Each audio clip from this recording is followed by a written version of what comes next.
Welcome, guys, to the Revive Stronger podcast. I'm your host, as always, Steve Hall, and I'm very excited to have another roundtable. And we've got Dr. Eric Helms and Dr. Mike Israetel both in the house, which is super exciting. And we are going to be talking about muscle hypertrophy for bodybuilders specifically, because you have to be quite specific when you talk about many of these topics and principles. And we're going to be targeting progressive overload because this is such an important subject that we hear people talk about all the time. But I think a lot of people aren't completely sure what it is or what it means, and how to actually incorporate within our training plan. So if first of all, Eric, if you want to go ahead and define progressive overload, and then Mike can kind of come in and decide whether he completely agrees, if he has anything else to add, and then we'll get the discussion rolling from there. So, and also, hopefully you guys are both well. I know the audience is very happy to have you on the show.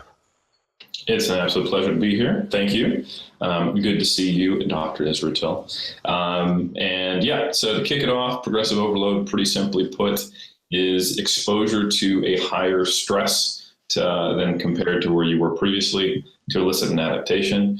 This can impact anything from going to a higher altitude while you're climbing and seeing changes in your oxygen transport capacity in your blood, or like us meatheads care about, lifting more weight in a subsequent session, or exposing ourselves to greater tension levels, or doing more total work to try to elicit a muscular endurance adaptation, or to try to get more of that tension to elicit an adaptation. And all things in the body occur, well, not all things, but the things we care about in this podcast occur as a response to progressive overload. And there are many ways to do it, but that's essentially the definition. And happy with that, Mike? Anything you want to add to that? I'm just kidding. That was sweet. I want to be that super technical guy that like, oh, you said progressive overload, it should technically be, and just like one letter off, and you're like, okay, it's kind of. So I think something important for the listeners to realize is I think they often chase load on the bar and they see only that as the only progressive element of progressive overload. But Eric, you talked about lots of different ways you could progress. For hypertrophy specifically, what do you think are the main ones that we can utilize as trainees? Awesome. First, I just want to recommend everyone to check out Brian Miner's article, Do You Need to Progress a Load? Or is load progression necessary for hypertrophy? That's the name of the article. Really, really good if you really want to get into the weeds. Because I think there's a quote in there that I really, really like because it gets to the heart of the matter. Your ability to put load on the bar is not a requirement for future overload. It's a result of previous overload. Because we've all seen the studies showing that you can grow very effectively with light or heavy loads if you were to take them to a necessary effort level, right? Close to failure in light loads case. So if you've been training exclusively in, let's say, the 6 to 8 rep range, kind of like your typical power builder, you're interested in strength, you're interested in hypertrophy, and let's say you get an injury, or let's say you just don't have access to the same equipment, and you decide to use mostly high rep machine-based training, but you do more volume, you push yourself hard, you're going near to failure, you organize your training well, you do all the right things, we know that you could get bigger. So obviously you decrease the load across the board on everything, going from 6 to 8 RMs to, let's say, 15 to 20, and you start growing. We know right there we don't have to necessarily progress load. What the person did get was progressive tension overload on the individual fibers that needed to grow. So hypertrophy is about stressing muscle to make it have to grow, and you can achieve that through various ways. You can do more volume of the same work to the point where you're actually getting adaptation.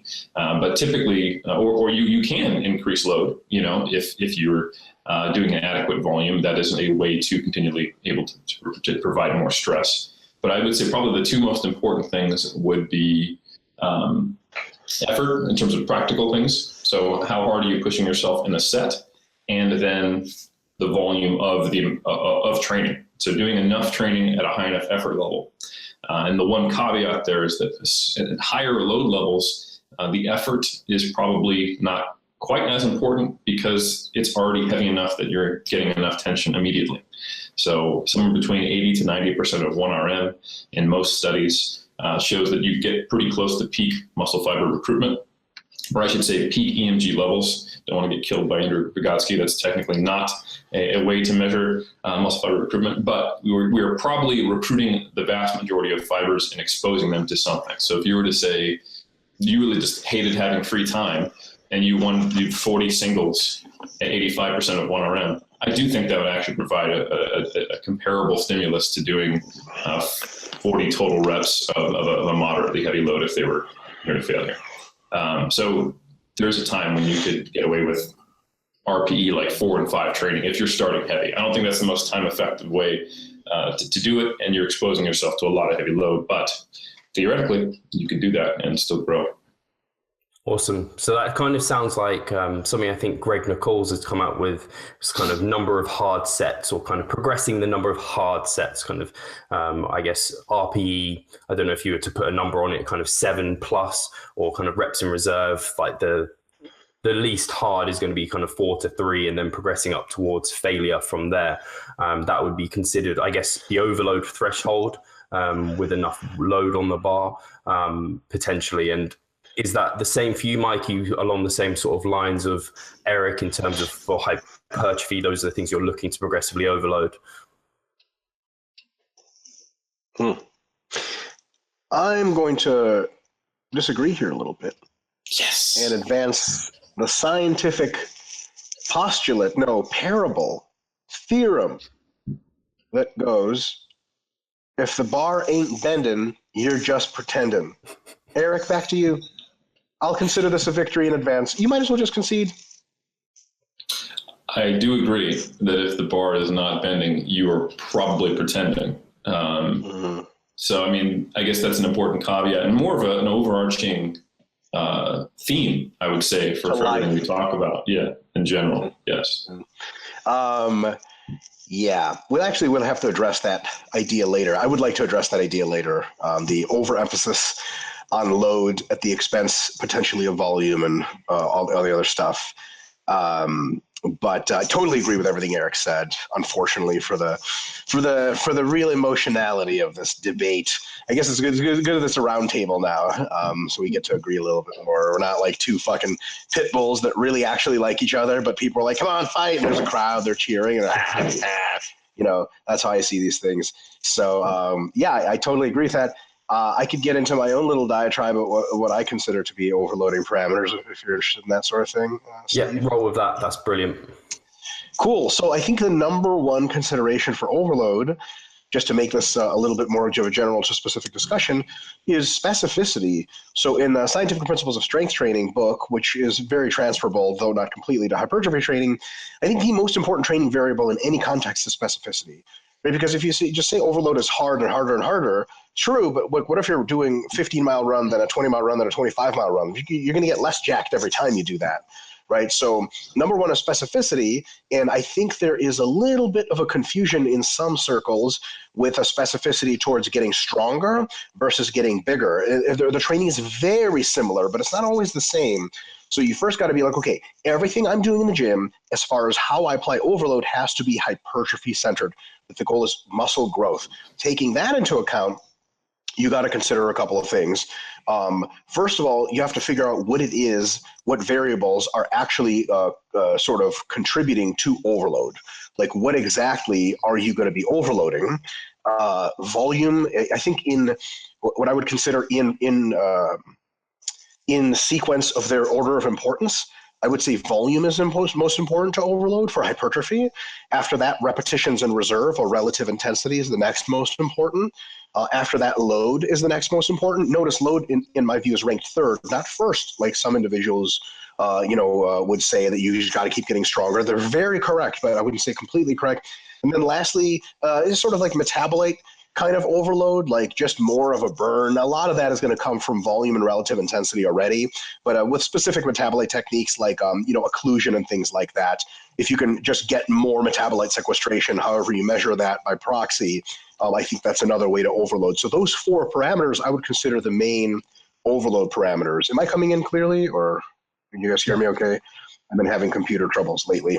Too much downloaded pornography is the usual culprit. So I'm just kidding. I don't use that smut, right? So after considering, okay, these are the things I'm overloading on, you got to really make sure you find a bottom end and a top end for what we like to call the overload threshold, right? Like short of some values, you're just really not doing a whole lot of overloading. So for the volume landmarks, like the minimum effective volume, or others have called it the minimum effective dose, like you don't go in and say, okay, I'm going to do 4 sets of squats this week, but hold up, I'm going to do 5 sets next week. People are like, holy shit, you're going to get huge never, because you got to do maybe at least 8 sets of squats or something, 8 sets of quads, maybe 10 or 12 for a lot of people to even start to see muscle growth, right? So you got to pick a bottom end with reps in reserve.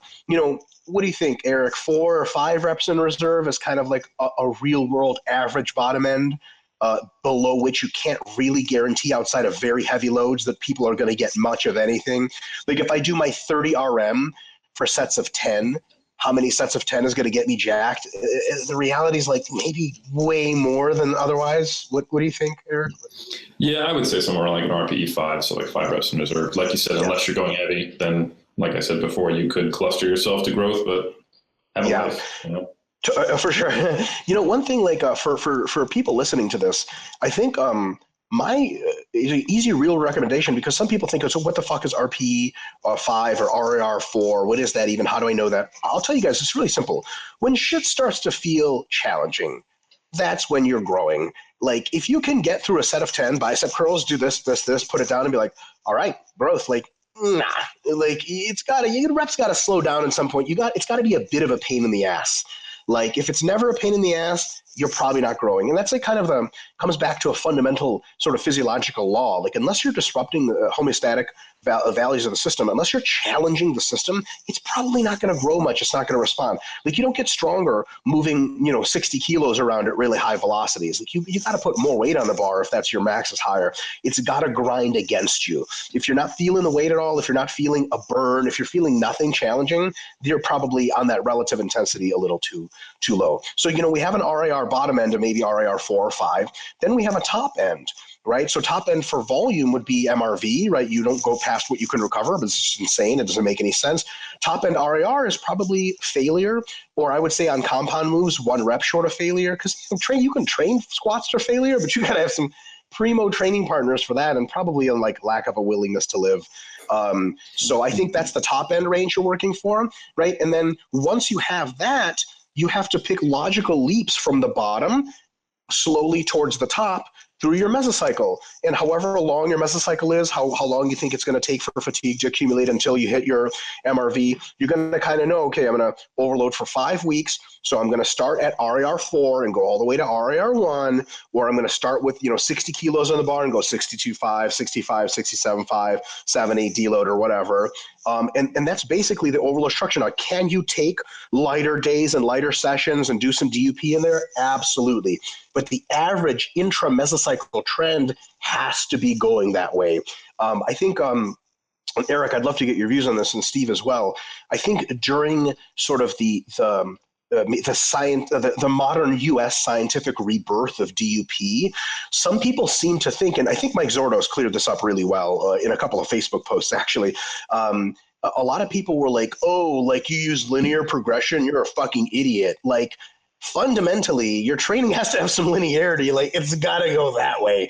Like, you got to go there. You can go this way, that way in between, but the shit's got to go that way. So people would I would write a program and be like, I see that you increase your weights every week. I'm like, yes. And they're like, but isn't that? I'm like, what?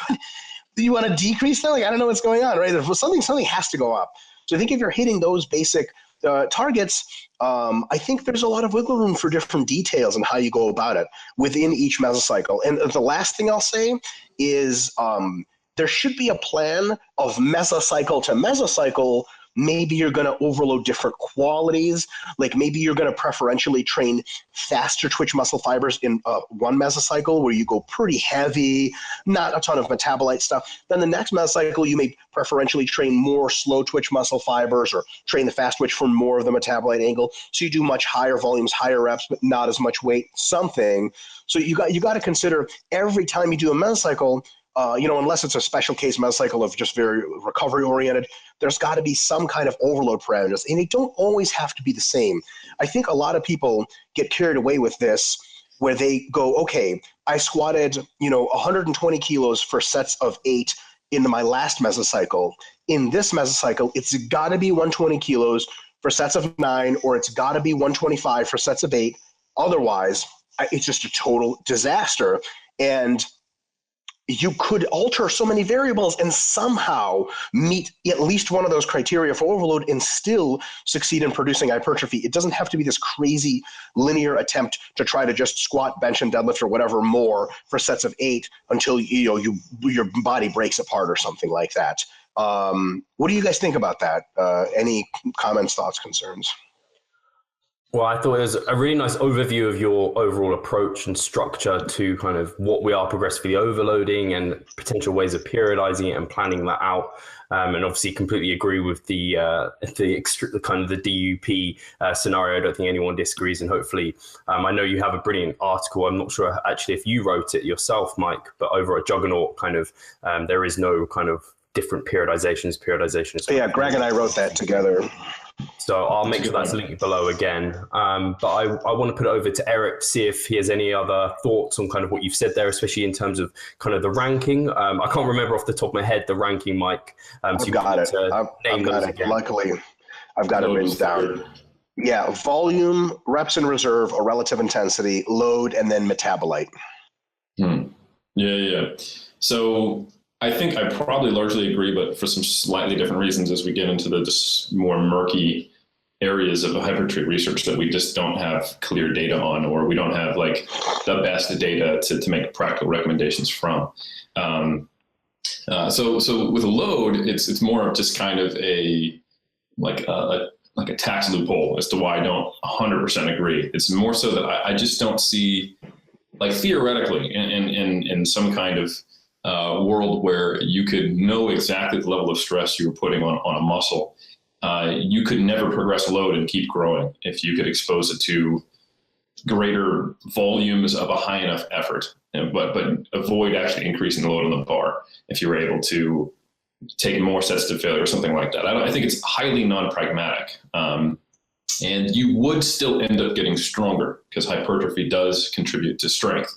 So it's almost like if you're training exclusively for hypertrophy, if you grow enough, you will get stronger, but you don't necessarily have to put more load on the bar to keep growing, if that makes sense. It does become highly impractical with any given load, as you get bigger and as you're training to close to failure constantly and doing more volume, you're going to have this excellent muscular endurance. How many reps you're going to do is going to keep increasing and inching further and further away. So it does become practically almost impossible to not use heavier loads on the bar to keep getting bigger. And even if you look at some of the bodybuilders out there, there's IFBB pros who you never see do less than double digits, but they're still moving heavy ass weight. Some of these guys are doing sets of 15 with 315 on bench, even though they're not trying to get strong on bench, no one would disagree that that's a strong bench, So yeah, I would say for the most part, I agree there. And then as far as the metabolite accumulation, that's an area we're still kind of scratching our head with a little bit. Some have postulated a very kind of rigid view that the only reason metabolite accumulation contributes to hypertrophy is because it lowers the threshold for recruit motor units, and it helps you as you go close to failure. You see metabolites accumulate. You have to cycle in higher threshold motor units and thus get more training of type 2 fibers that would normally only be working during a heavy set. So that's why per fiber level, whether you take a set of 20 to failure or you do a single with 90%, let's say 3 reps to 90%, and that's to failure, you're going to see a similar recruitment pattern, not a pattern. You're going to still recruit everything eventually. Whether or not you're going to get an adequate training stimulus on those slow fatiguing fibers with 3 reps to 90%, or if they're just going to get turned on to help you lift that load, or whether or not those high threshold motor units with the fast twitch fibers that are normally only being used for high velocity or high load training that are cycled in occasionally to keep that 20 RM set going are also getting enough training stimulus. That's another question. And I think we're just starting to drill into whether or not high versus low load training preferentially recruits, different types of fibers. And I think Schoenfeld just wrote a speculative piece about that, which is interesting, with some limited data to suggest maybe it does. So it's tough to say. I think I think it probably makes sense for you to cycle through different loading zones and repetition zones. I think you would probably not just want to be like, I'm only doing 8 to 12 all the time because my textbook says that's a hypertrophy range. I do think it probably makes sense to do some work in the 4 to 8 rep range and do some work in the 8 to 15 rep range for probably a decent example of what that might look like. For practical application, I think you can do that mesocycle to mesocycle. I think you can do that within a week. You can even do it within the same day. And most people do all of a little bit of that. You don't see a lot of people doing 4 RMs on bicep curls, because there's practical considerations on some movements that would make that either potentially harmful or just impractical or, not as useful. So different movements kind of self-select themselves towards different rep ranges. And then you're probably just going to, out of pure desire for some variation, not want to do always the same rep ranges on specific movements, at least not for too long. So I would say even in people who tend to like a little more structure, they might have different movements with different rep targets, keep it relatively the same and just try to add reps or add load and do that for 6 weeks. And they might switch things up either in terms of the exercise selection or just shift the repetition zone slightly up or slightly down. The 6 to 8 becomes 8 to 10. The 4 to 8 becomes 6 to 10, whatever, and I think there's absolutely nothing wrong with that for one. And it's probably a good idea to have some of that, variation in loading zones. If some of the postulations are indeed true, and even if they're not, it'll be more fun and it certainly won't be harmful to your training. Brilliant. And I think something I did kind of want you to touch on as well is Mike talked about kind of starting off with the minimum requirements of overload and progressing towards kind of the most you can do, kind of that kind of minimum effective dose towards maximal recoverable volume type of scheme setup. Do you have any thoughts or do you want to address any concerns within that kind of model? I don't think that model is necessary, but I think there's nothing wrong with it.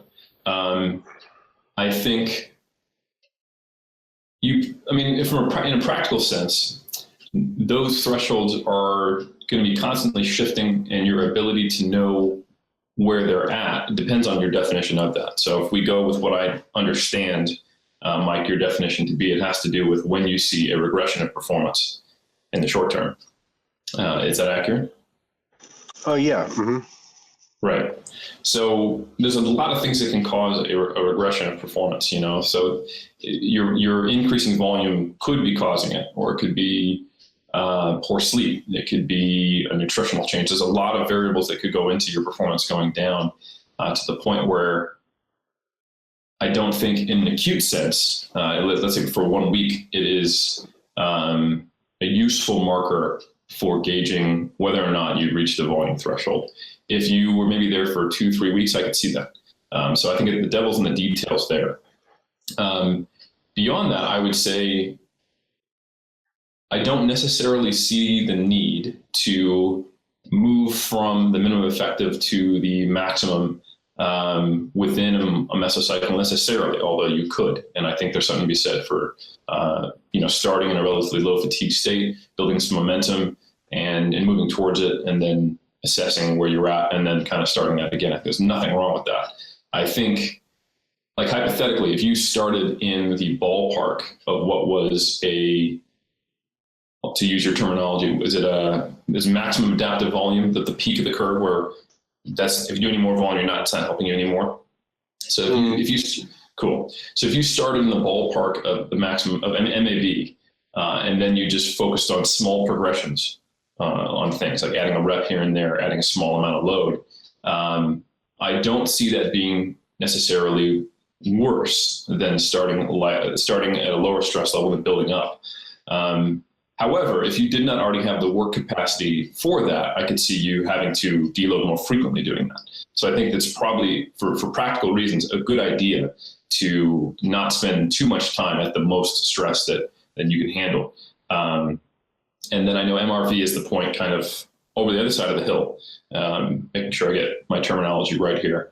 And that would be kind of like the top end and maybe something you can do to overreach. Is that accurate, Mike? Mm-hmm. Yeah. And overreaching is a funny one. We don't have a ton of data on this. And the question basically comes down to the curve of a stimulus and adaptation becomes a bell curve, largely because we think you can't recover from doing additional stress, right? So it's a recovery issue. So does that mean that we actually could perform more if we could recover more as we go over that hump? And that's kind of the theoretical underpinning of an overreaching cycle is we're going to push past that point where it seems helpful in the short term, and then we're going to do something to allow recovery. And we think you're going to get the stimulus that you would have had that hill been a straight line. But I think it's actually quite difficult to do work and enough to actually impose that stress to grow to the level where you theoretically would if you could recover, because you're not recovered. So it's kind of a catch-22. And I think a lot of what we see as the benefits of overreaching, it's not like super compensation per se. It's just the dissipation of fatigue, seeing where you actually were. And I don't know how effective overreaching is, especially for something like hypertrophy. So yeah, I'm not, that's probably the only practical dissimilarity I would have with some of the things I've heard Mike talk about is I don't see a huge need to push deep towards MRV. And I think it is useful to work towards higher levels of stress, which would be from MEV to MAV in a cycle, but not necessary. I do think if you have a training history where you're acclimated to a high level of stress or the level of stress that would be at MAV, you could hang out in that ballpark, make small adjustments and take cyclical deloads, and you'd be fine. Just because I'm a history buff, I was reading stuff about some of the guys training in the 40s and 50s, and sometimes they would just hang out at the same weights with their kind of power buildery style, heavily compound barbell dominated trainings. They're weightlifting, powerlifting, bodybuilding, sort of all the same thing at this point.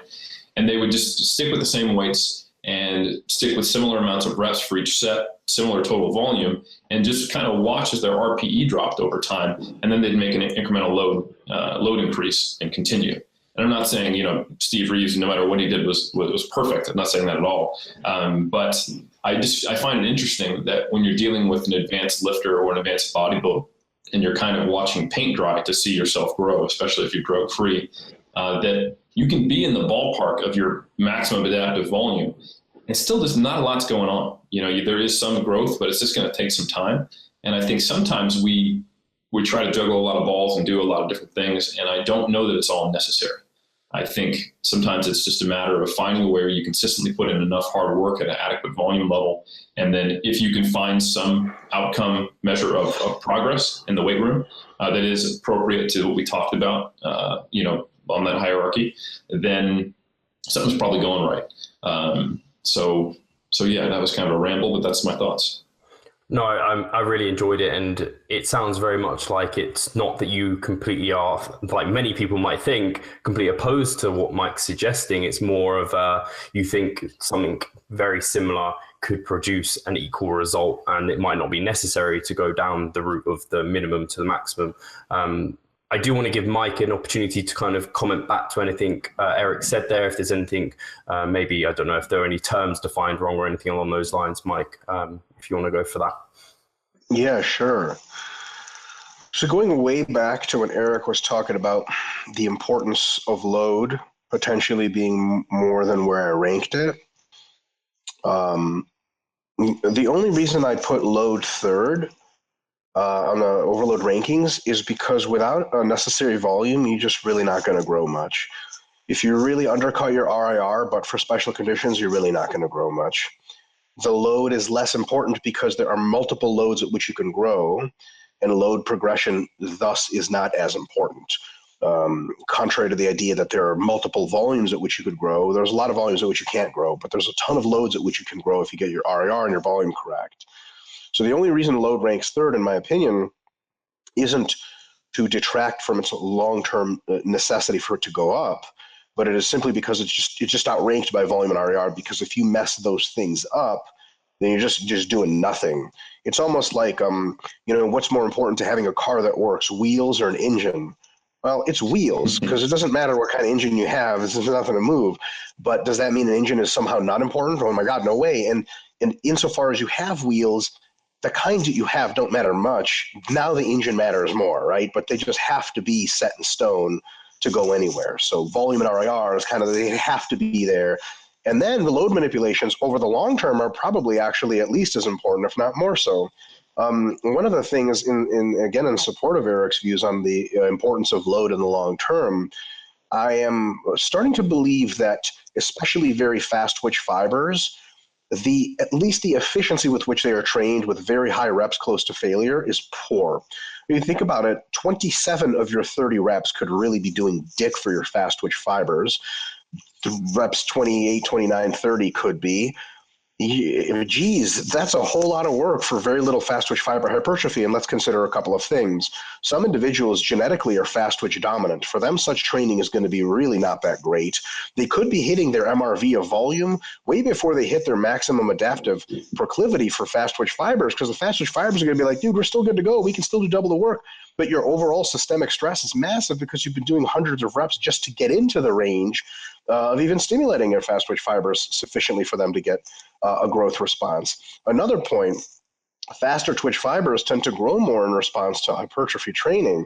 So why would we select a very high repetition protocol and only push volumes and reps where we know that faster twitch fibers probably respond better to higher loads, progressive overload on load, and they're the ones that are going to grow the most anyway. So if you have to choose a strategy for long-term growth, you better feed those fast twitch fibers a lot, unless you have really slow twitch just genetically, you're like an ultra runner beforehand or something, then you might have a problem. But I think it's good to consider in the long term, you really want to make sure that at least at some points, you're getting your faster twitch fibers, the kind of training that's more optimized to them. Because first of all, they're going to be composing, if you're 50-50, we just assume you're 50-50 fast, slow, which the average individual sort of is, growing your fast twitch fibers is fundamentally more important than growing your slower twitch fibers. So whatever training average strategy you use has to reflect that the faster twitch fibers are more important in your training. And for them, I think you can progress them and get them bigger with a volume and RIR only progression, but I think a load progression for them just works better. We have every reason to believe this is the case, although of course it's not certain. If we're taking educated guesses here and you're saying, hey, Mike and Eric, let's grow your fast twitch fibers for this guy, we're going to look at each other and be like, put more weight on the bar over the next several months to years, they're going to grow. We're not going to be like, just do a shitload of volume and go RIR really high, because it could be like, hey, his slow twitch fibers grew a lot, but his faster twitch fibers, they grew some, right? So, and another concern, so let's say we pick a rep range. Let's Eric's example of, like the weird way of just going 8 to 12 and sticking in that rep range and just forever for, obviating all load variation. Even that, in order to stick the 8 to 12 range, you have to increase load, because you're going to exit the 8 to 12 range. Sooner or later, you're doing sets of 15, you're going to have to use more weight. And in order, for my earlier example, for the super high rep training not to get super crazy, like sets of 40 and 50, where again, your efficiency is radically reducing. And I don't just mean this from an efficiency perspective of like, well, you're spending too much time in the gym. There's just some fucking bro is always going to be like, whatever, brother, you fucking sacrifice for the iron, fucking steel, bro. I'm in here 24/7. Who gives a shit? I'll do what it takes. That's nice. But again, systemic fatigue is going crazy while stimulus of the relevant fibers is an incrementally smaller fraction. So you're going to have to use more weight on it. Like if you told Eric to go into the gym and be like, we got 20-pound dumbbells, get your chest as much hypertrophic stimulus as possible. He's going to be like, Jesus Christ, here we go, sets of 100 or something. It's just a huge, the relative effort to the hypertrophic stimulus starts to really get really fucked up.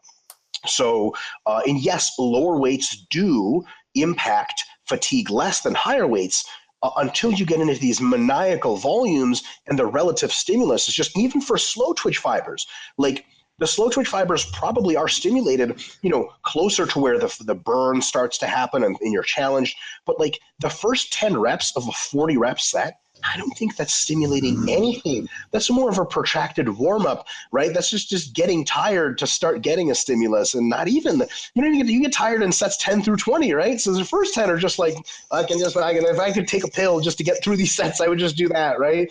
So it's one of those things where, from the perspective of training the faster twitch fibers preferentially, and making sense of that in a fatigue to fitness kind of ratio, you got to increase weight on the bar.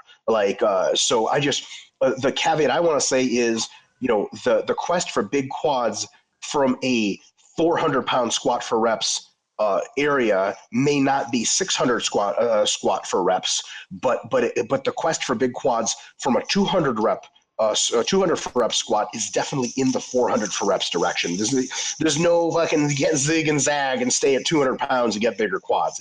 Bigger, yes. Optimally biggest, no way. Eric, can I move on? Do you largely agree with that assessment, or what do you think about that? No, I would agree. I mean, my whole thing was practically you have to increase load. Theoretically, you wouldn't need to, but even the guy, like it's the same example I gave with the dude who's doing sets of 15 with 315 on bench, really. Yeah.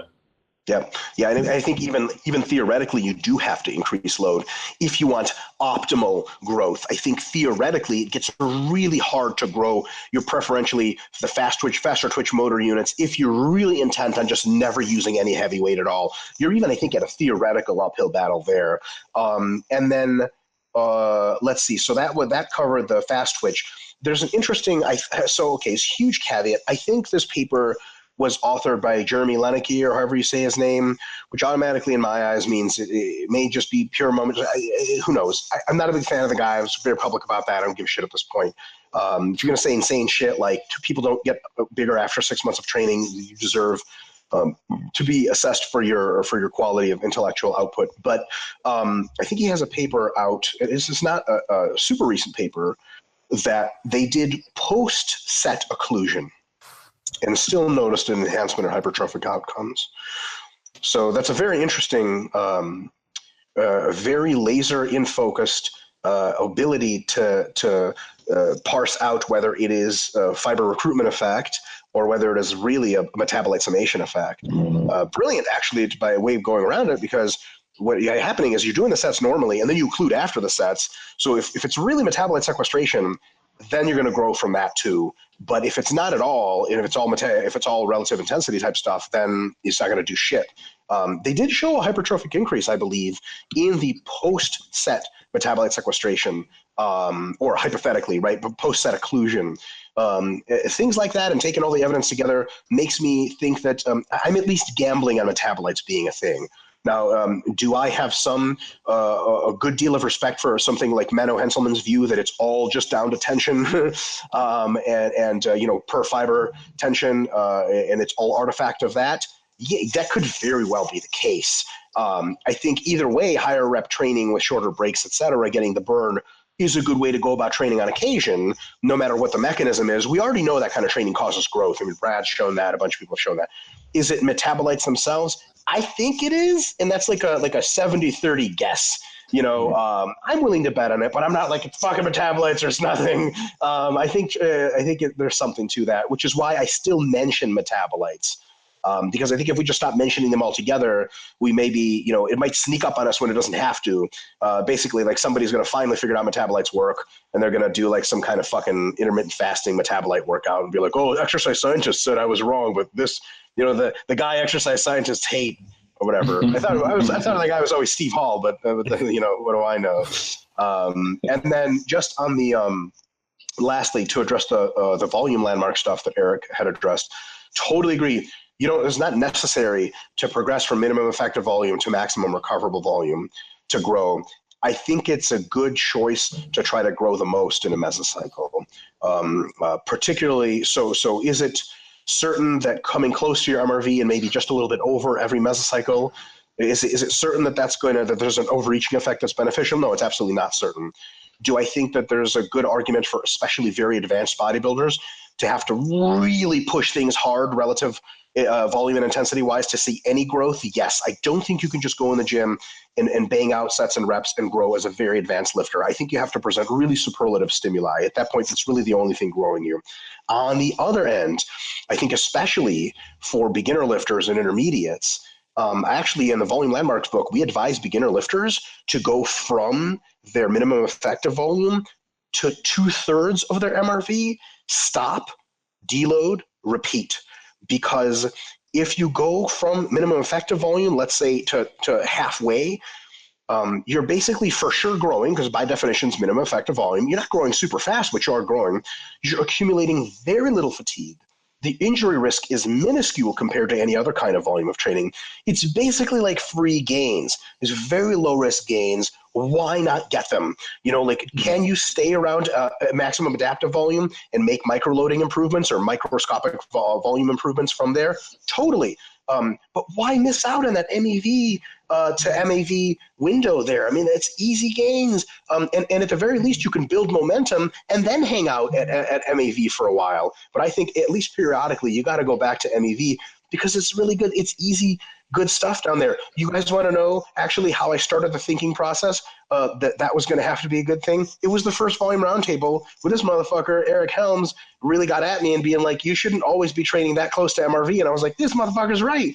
So I did a shitload of thinking, tons of theorizing, tons of literature reading, talked to Broderick Chavez, talked to James Hoffman, and we figured out that if you go between MEV and halfway up, we don't want to just ignore that. So I totally agree, Eric, that just hanging out at MAV-ish is a fine way of doing things, but I think we have to be very vocal about telling people that that's not the only way to do things, and there could be some really good benefits because some people, let's be honest, some people, the reason they're never going to go down to MEV and cycle back up is because they don't want to go in the gym and do just 8 sets of shit. They want to fucking smash it. They want to get sore. They want to feel like they're training. But they're missing out on, first of all, momentum, and second of all, just free money. There's free games down there, man. I know it doesn't feel like you're training that hard, but especially for beginners, that's good stuff. Because what does every beginner want to do in the gym? They want to come in and vomit, like German volume training. Like if I don't bleed out of my eyes, clearly I'm just not training hard enough. But the reality is, if you want to be jacked in the longest term, as big as possible. You want to do the least you can when the least still works. I'm very much a believer that advanced athletes need to just heaven and earth to grow. And there's no MEV for advanced athletes because their MEV is like up in MRV anyway. There's this tiny little window up there. But when your window is big, get those easy gains. Recycle most mesocycles down to MEV and slowly work your way back up. That gives you a long, productive mesocycle. And I think it just it makes sense. Basically, my argument is never that just hanging around MEV is bad. It's great. But what is the argument against, like if I was like, whoosh, why don't I go back down to MEV? What argument would you have to tell me not to do that? That's a good strategy. Mm-hmm. That's my piece. Thoughts? No, I totally agree. Yeah, I really only brought up the hanging around MAV because I want to make sure my terms right, as saying you could do this, but I don't think it always makes sense to be doing the most you can do to produce the most gains. I think maybe you just don't have to slide down as far, but I 100% agree that novices and even early stage intermediates who get a big boost of growth or performance from small amounts of volume should take advantage of that. They're in the real world, those are specifically the people who will not take advantage of it, but theoretically they should. Man, I remember the first 2 years of my training, easy sets were the ones I just went to failure and didn't go force reps afterwards. So, so my RPEs were negative values for a solid year and a half. So, I mean, I don't know how well that advice would have been given to me, or how well I would have taken it rather. But I 100% agree. If I had someone who was 15 and I started lifting weights with them, we'd work on technical proficiency, doing enough, and it'd be relatively short workouts 3 times a week. And then whenever we started to stall, we would make a significant change. But yeah, I think I agree with everything you said there. And thanks for the shout out on the original volume roundtable. Appreciate it. Yeah, that's actually that's definitely a thing that that volume roundtable per se, and just every discussion, even like not direct discussions that we have, but on other podcasts, people are like, I heard Eric Helms said you're an idiot, and I was like, all right, any more clear advice? And they're like, well, he said that you're wrong, blah blah blah. It's always great to hear sort of intelligent feedback from other thinkers in the field versus either underhanded comments or just like sort of thoughtless criticism. Like, and I know that Eric, you're in very good terms with Lyle, and I have the utmost respect for Lyle, but some of his feedback is like, you're gay. And I'm like, okay, like, I don't know what to go, sure, right?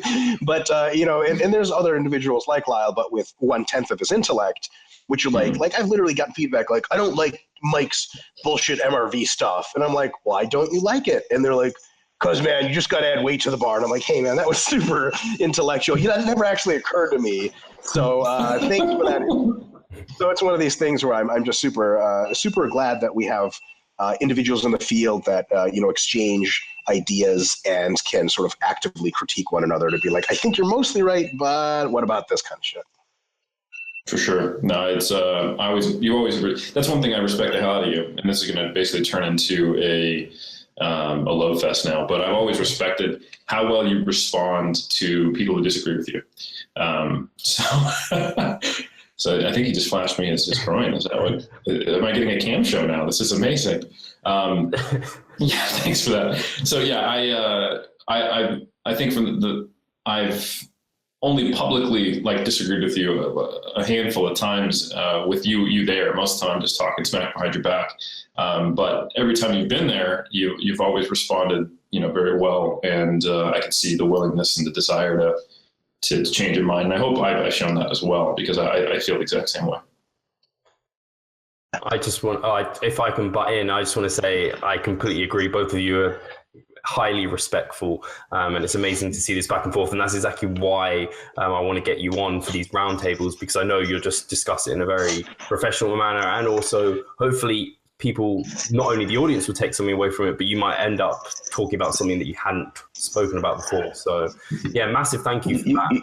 And go for it, Mike. This is really bad news, what we're doing here, because you guys know people are going to stop watching these things and it's all a fucking love fest. It's got to reinvigorate, man. It's got to be beef. It's got to be beef. We got to figure out how we can beef still. Well, I do have some... Well, there's something I think we've disagreed with on the past. What do you see as the role of muscle damage as a variable that one should try to play with in training? Damn, here we go. Steve, are we clear to talk about this?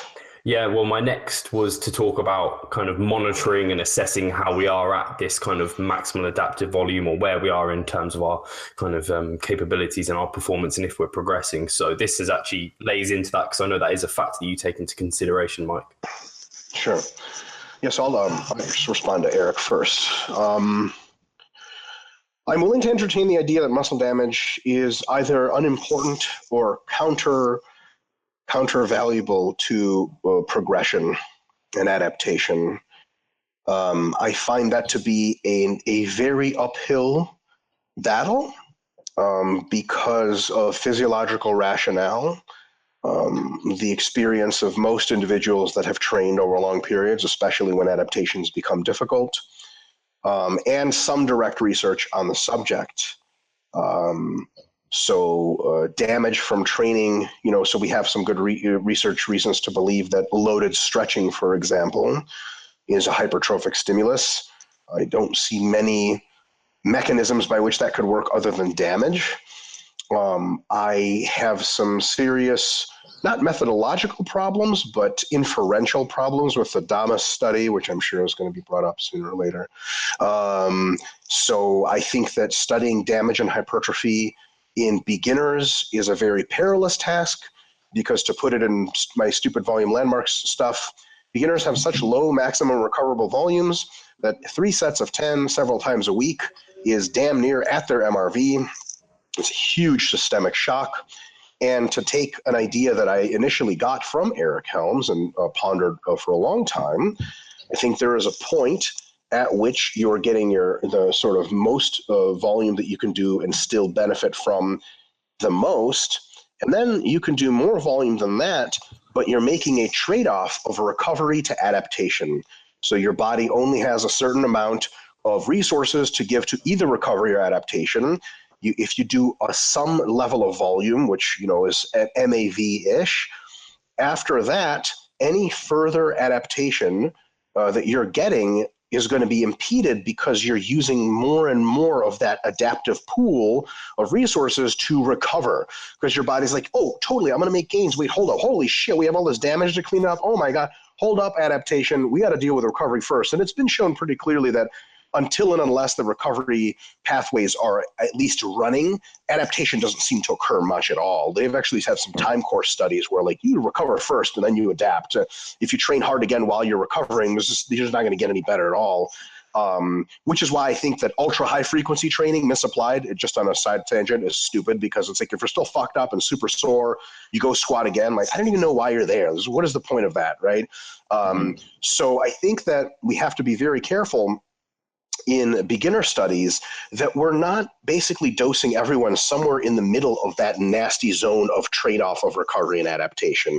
And so basically what I think with those studies is happening is we start maybe over here, and as the individuals get weeks and weeks more training, they move closer to here, and thus it looks like they grow more and more and more as they get used to the training, because the shit was too much to begin with. If we take advanced or intermediate athletes and we start them with a very easy training and progress towards harder training, I think we're going to see the reversal of that trend, where they get better and better the harder the training gets, to that point where the damage is so excessive that it interferes, the recovery interferes with the adaptive processes. That being said, I cannot, with all good conscience, seeing the evidence in total, come out and say things like, I don't think, Eric, you've said this, but other people have said, like, damage has nothing to do with growth. And, you know, the Zama study clearly shows that if you're getting any damage, it's already too much. That's fucking insane. If you plan on getting bigger without ever getting delayed onset muscle soreness, without ever getting some kind of twinge or tweak, you're just not going to grow like that. At some point, any volume between your minimum effective volume and your MRV is going to cause some degree of muscle damage. And if you're trying to minimize it by going closer to MEV, you're literally programming to get the minimum results possible. I think the beginner situation, because of the fact that they're so new to training, is a major confounder to that. That's my thoughts on the muscle damage situation. So just really quick, I don't think that damage is a one-to-one relationship with growth. I think it's a U-shaped curve where some damage, either causatively, the damage itself causes growth, or correlatively, that this is just the workload that's going to make you better, and it brings with it a certain necessary amount of damage. I think that's the best amount of training, or so most of your training should sort of give you that much damage. And then too much damage is definitely a negative. So it's not like if you can go in there and piss blood after training, like you're doing a good job. And just really quick, lastly, so there's the stretching under load evidence for damage, and then there's the demonstrations of a decrease in hypertrophic outcomes with NSAIDs. It seems to be that they're reducing the development of damage, of secondary immune-mediated damage, and also hampering hypertrophy. I don't think that that's an accident. Don't think that could be, but I think that there's thus some kind of evidence that some amount of damage is at the very least required, or just comes with the growth that occurs from just tension and volume, and I think there may be even a causative variable there, where some literal damage causes downstream growth. Sweet. So we disagree on something. This works great. So yeah, I think I'm going to work backwards from what you said, just because it's freshest in my mind. Because like you, I think I started somewhere in the, how does this damage thing play a role?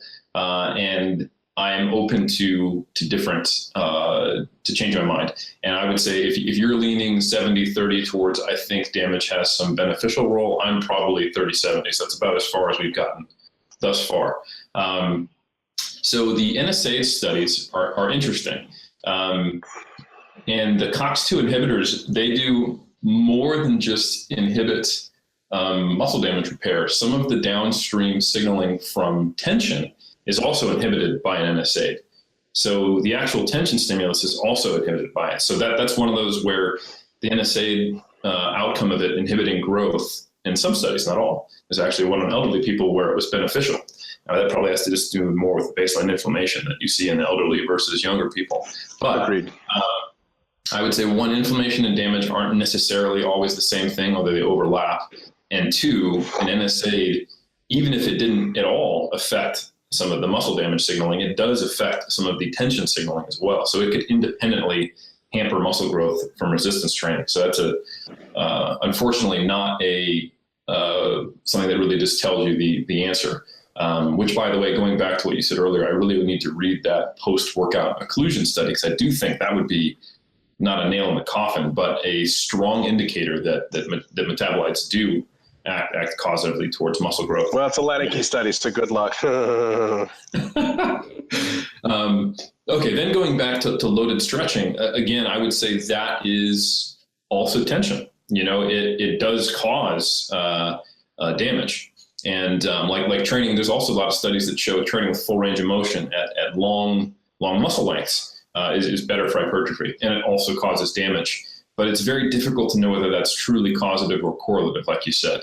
And this is one of those where I don't know that we're going to have a really solid answer, because it's almost impossible to do overload in organic tissue without causing damage. You could compare concentric only to eccentric training, but then again, we know that's probably not as good for what could be tension reasons as well. There's a ton of tension that occurs during the eccentric period, and you can load more with an eccentric contraction because you're stronger eccentrically. So it's all of these things where I don't quite know how to really answer this question.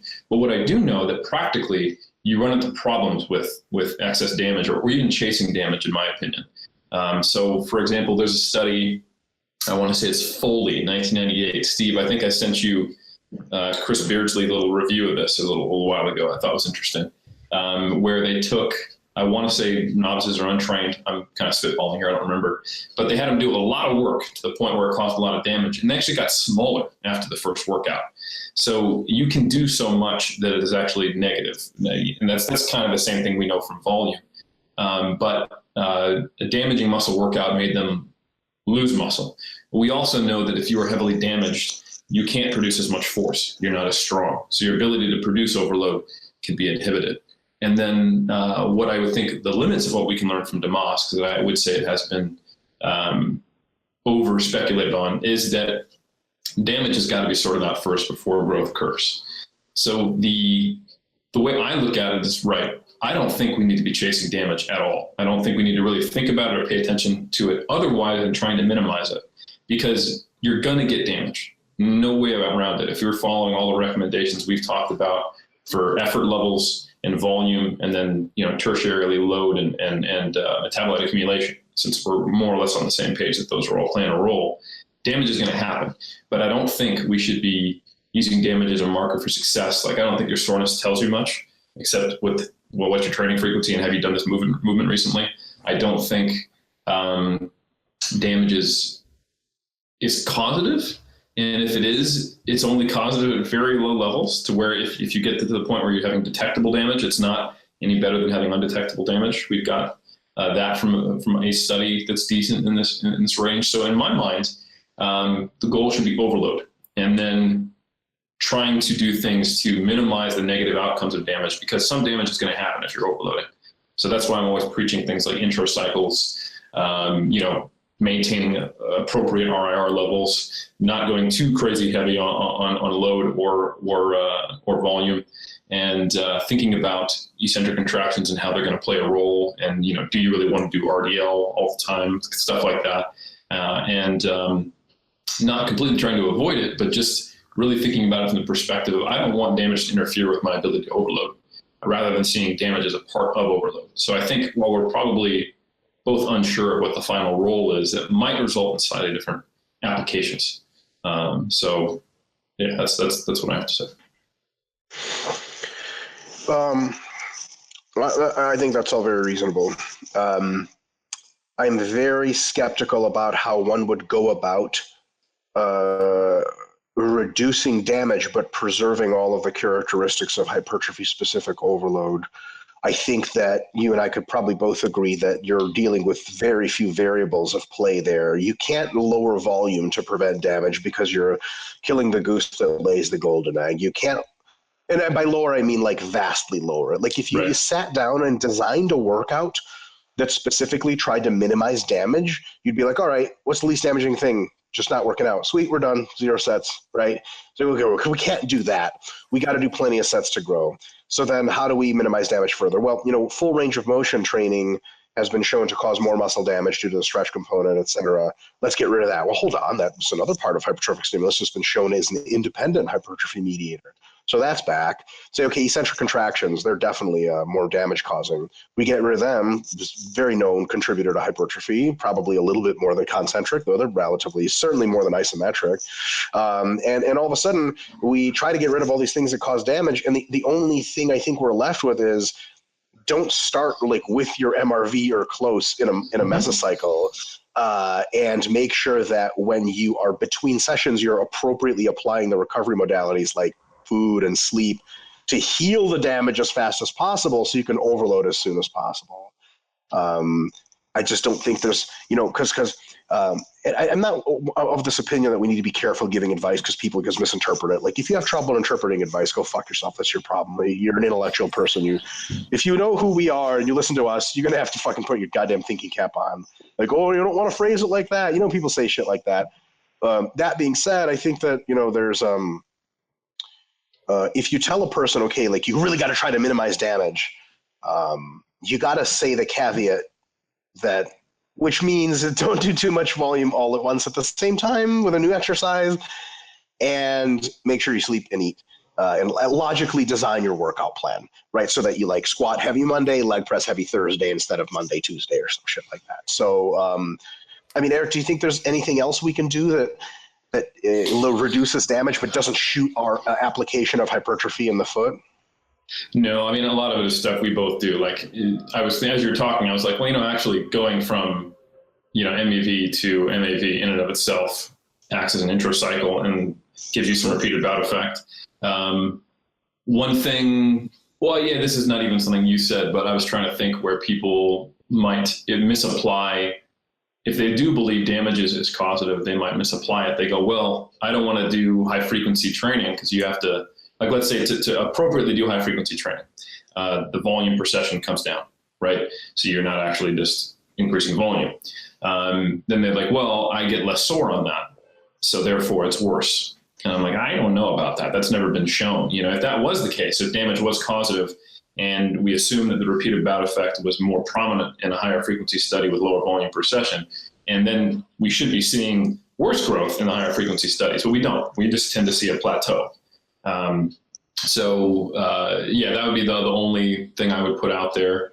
But no, I would say intracycles, cyclical deloads, having an appropriate stress level per session.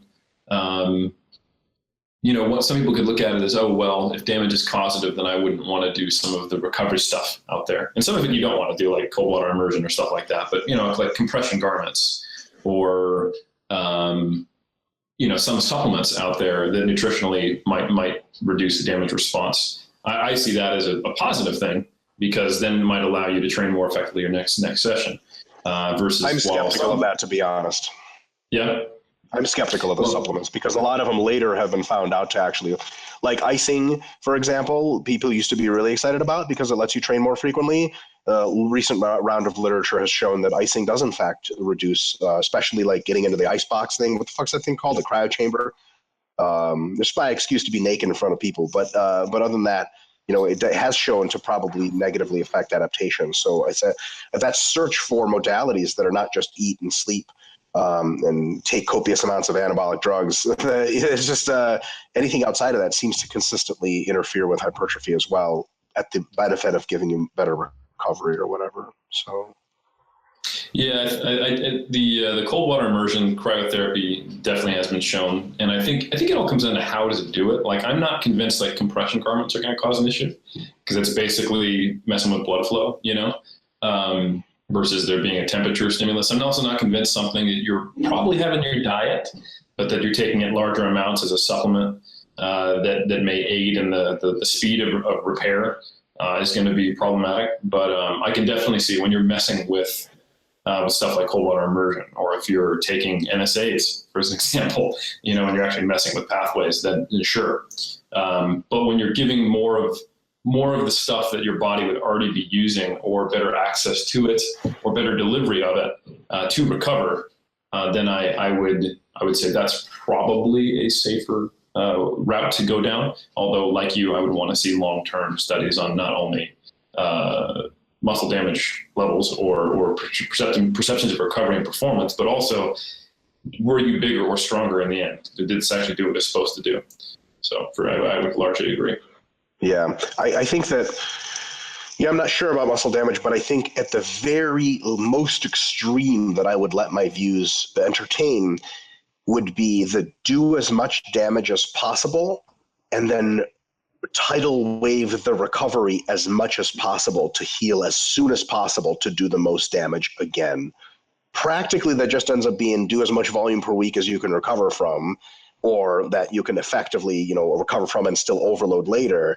Still the same advice, that is generally good anyway. It's very hard to parse that out from just do as much tension application as you can, recover as soon as you can, and then apply as much tension / volume, etc.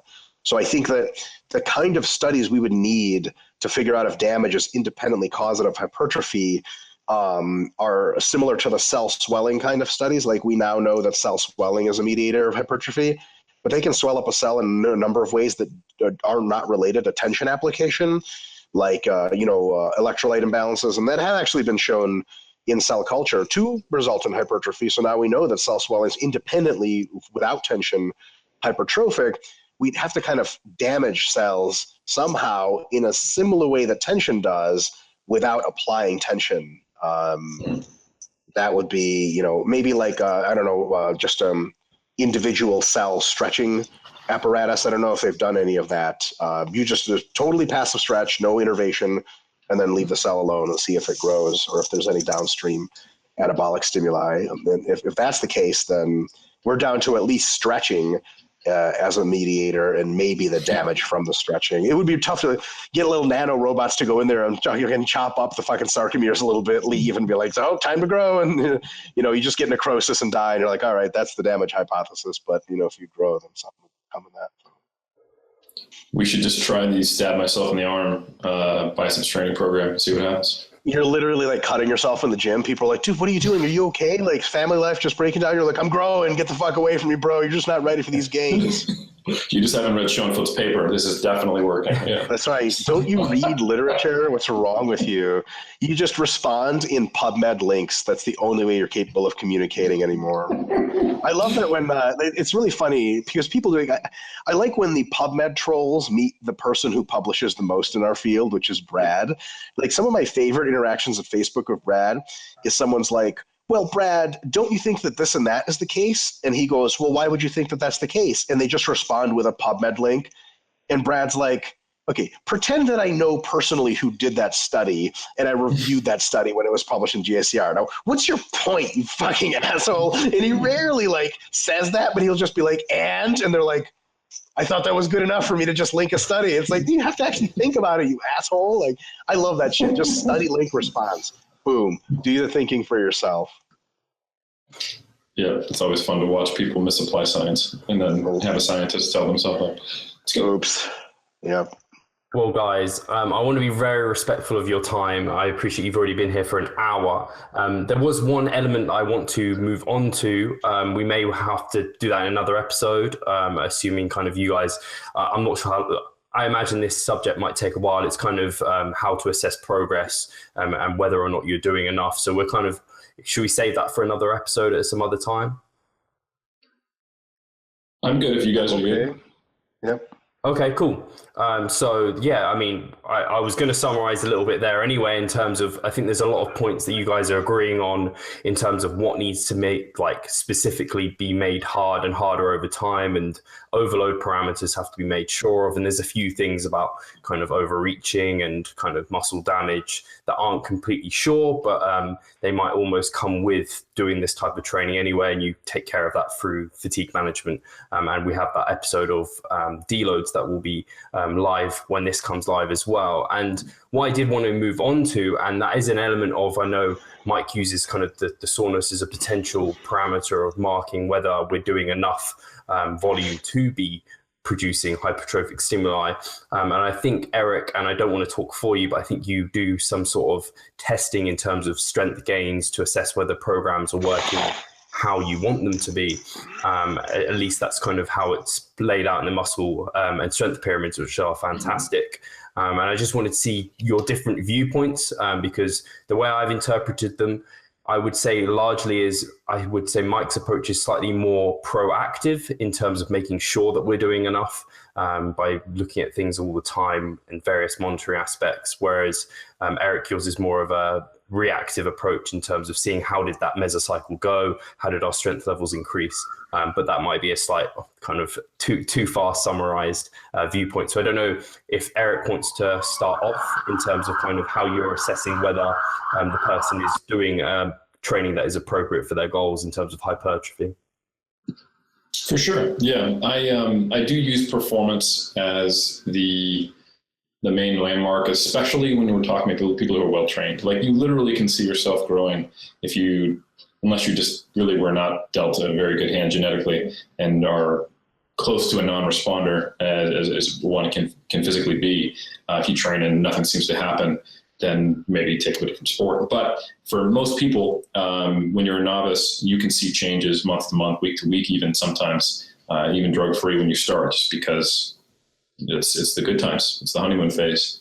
But once you get into a more intermediate or advanced level, as someone who's trying to lift weights and who's drug-free, you sometimes can't even tell the difference until you diet down for a show, if you're a competitor, as to whether or not you made substantial gains. So when you're talking about potentially gaining 2 to 3 pounds in a good year of training to your physique, there's no real way you can measure that directly unless you've got an MRI at home. So I think I've always used the analogy of, you kind of have to think of it like a baker. If you know all the ingredients that should go in, you don't sit there and watch the cake bake every second, every minute. You have to see when it comes out. And if it didn't go very well, then, next time you bake that cake, you learn something. And I'm always open to there being more measures we could take consistently to effectively see if things are going well, instead of looking at larger chunks of time. Because obviously I want to intervene as soon as something is or isn't working to know, not is working. If it is working, then it's thumbs up. But if something is not as effective as it could be, I'd love to change it as soon as possible. But I think a lot of the times, if you don't have good measures or you have inconsistent measures that aren't very reliable, you end up chasing ghosts.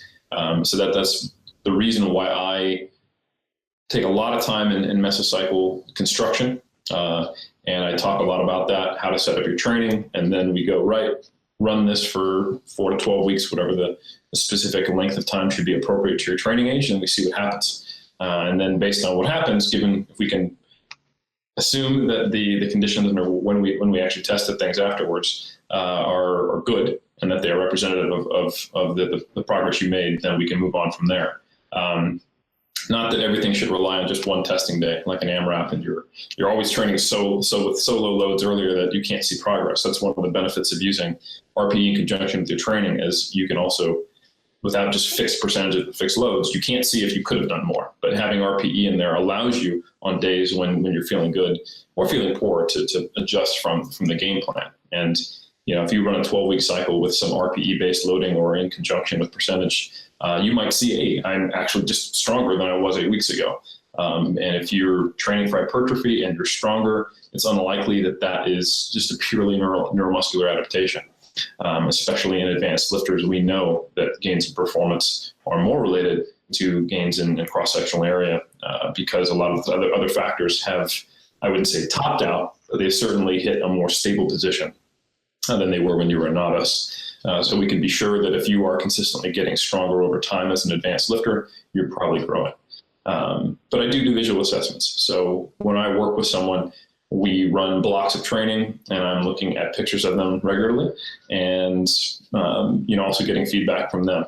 When I write a book and I have people assess this on their own, I put a little more emphasis on the performance changes, just because it's very difficult to be objectively subjective about yourself, if that makes sense.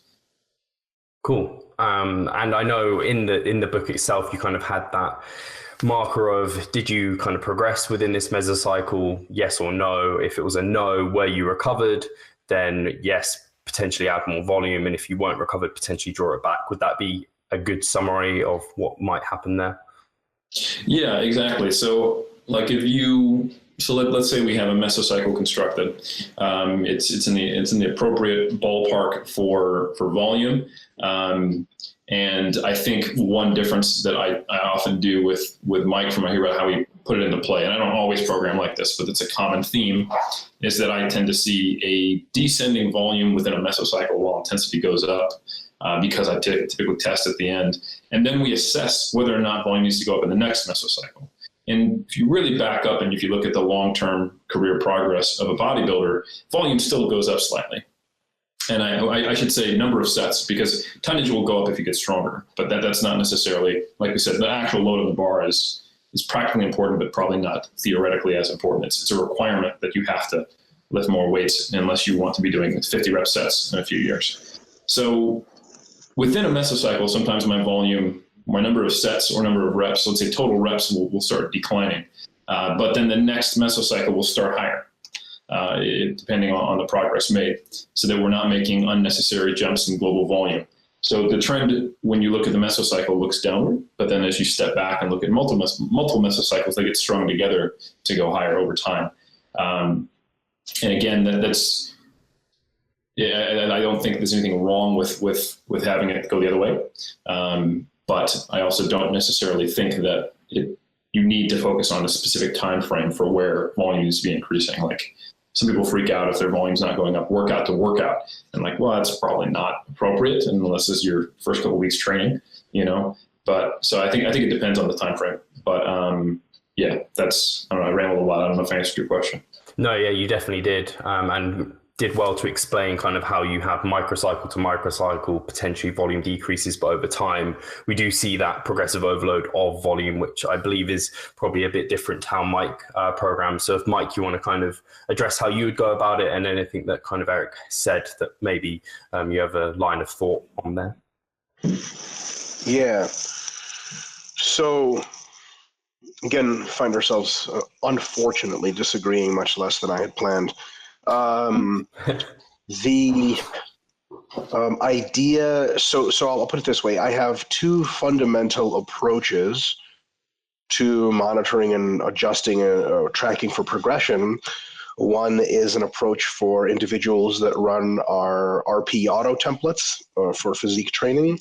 One is an approach for individuals that are more advanced and know their volume landmarks already. So if you know your rough minimum effective volume for a body part, you know your rough maximum recoverable volume, you start closer to the MEV and you work towards your MRV over the mesocycle, and that's it.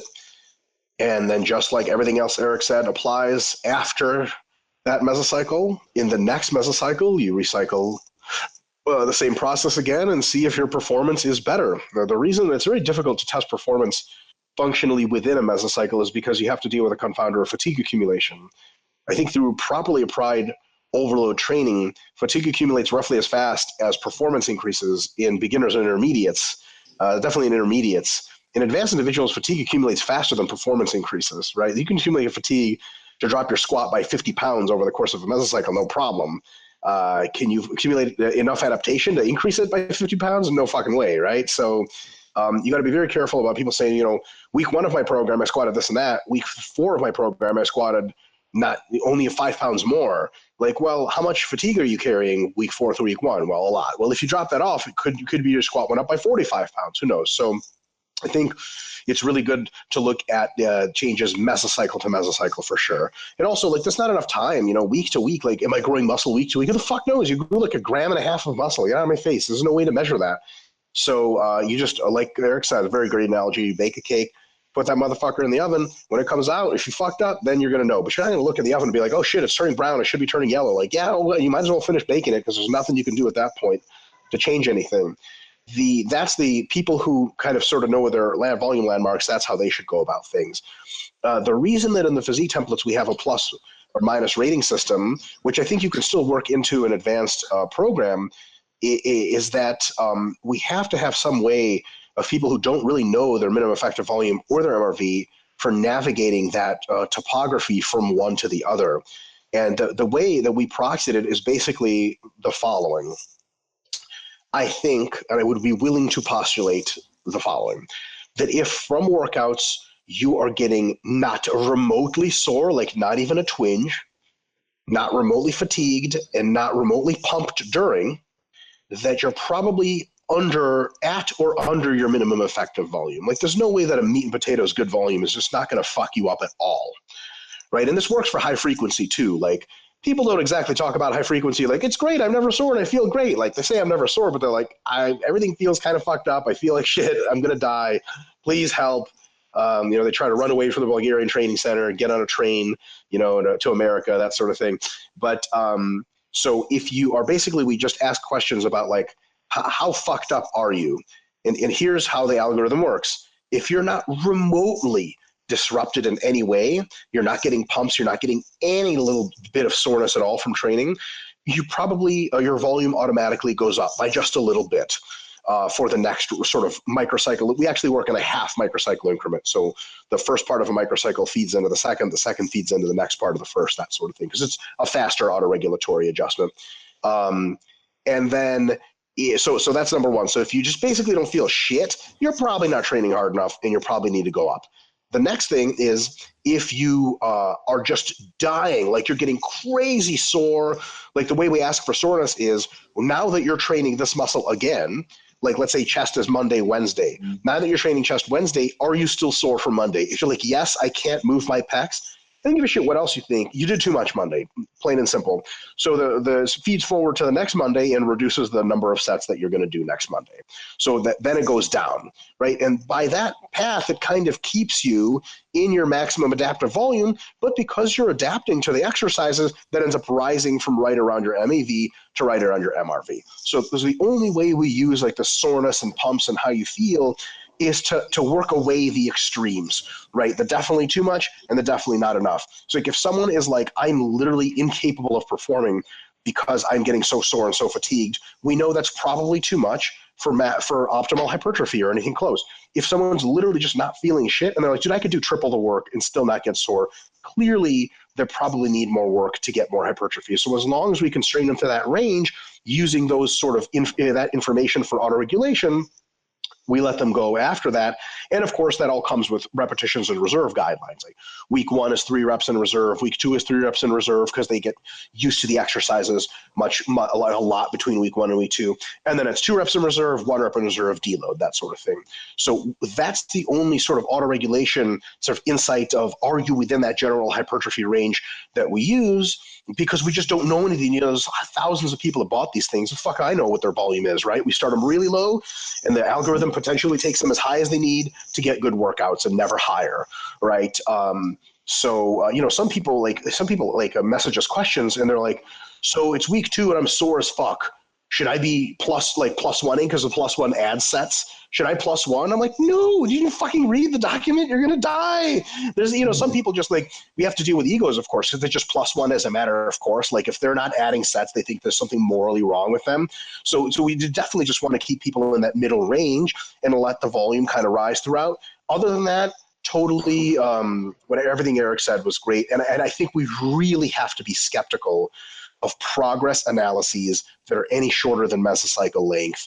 That whole baking the cake thing, the analogy, I think our plus one, minus one autoregulation system is kind of like a baking thermometer. Like we don't know a whole lot, right? We don't know what the fuck the cake looks like, but we know the temperature is either way too low or way too high. But as long as it's between 400 and 450 degrees, fucking golden, bake the cake. Mesocycle later.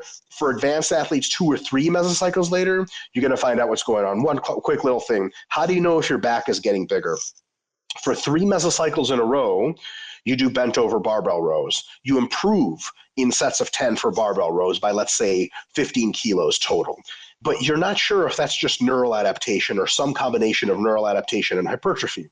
So what you do is 3 mesocycles after that, you focus on underhand barbell rows, different exercise, much different technique, and you make the same PRs.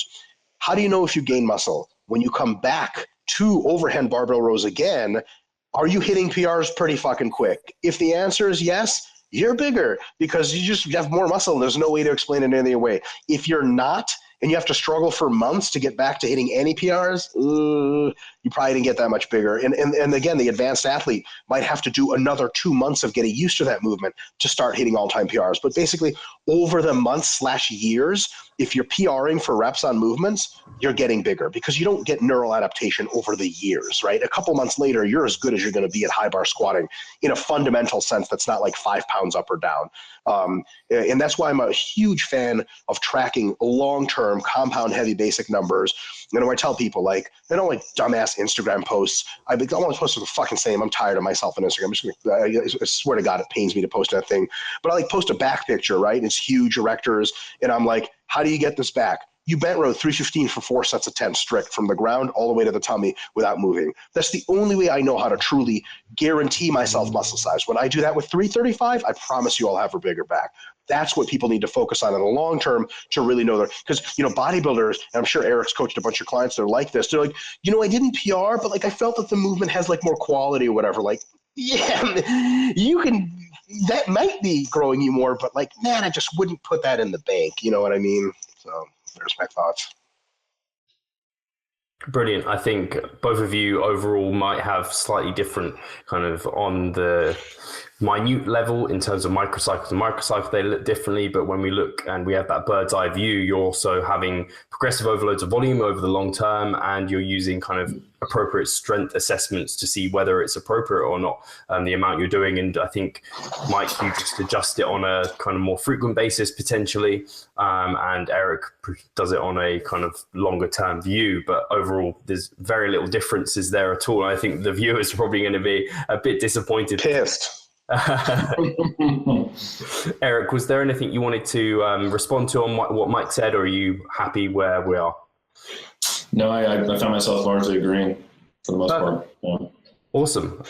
So if both of you are happy with where we've left kind of this progressive overload discussion, I'm very happy, and I'm sure the viewers will be and the listeners will be really happy with your discussion there. I thought it was really, really interesting, very fruitful, and I think you kind of laid out a lot of really important aspects of this for hypertrophy. So I want to thank you massively, both of you, for coming on and sharing your knowledge. My pleasure. Thanks for having me. Well, thanks so much, Steve. This is always really fun, and I always end up learning a bunch of shit too when I talk to you folks. So that's how I get my CEUs, man. That's it. Being on the podcast counts for CEUs. I got to check. Man, that'd be so sweet. Awesome, guys. Thank you very much, and I hope we can do this again. Thank you all the listeners for watching, and we will talk to you soon.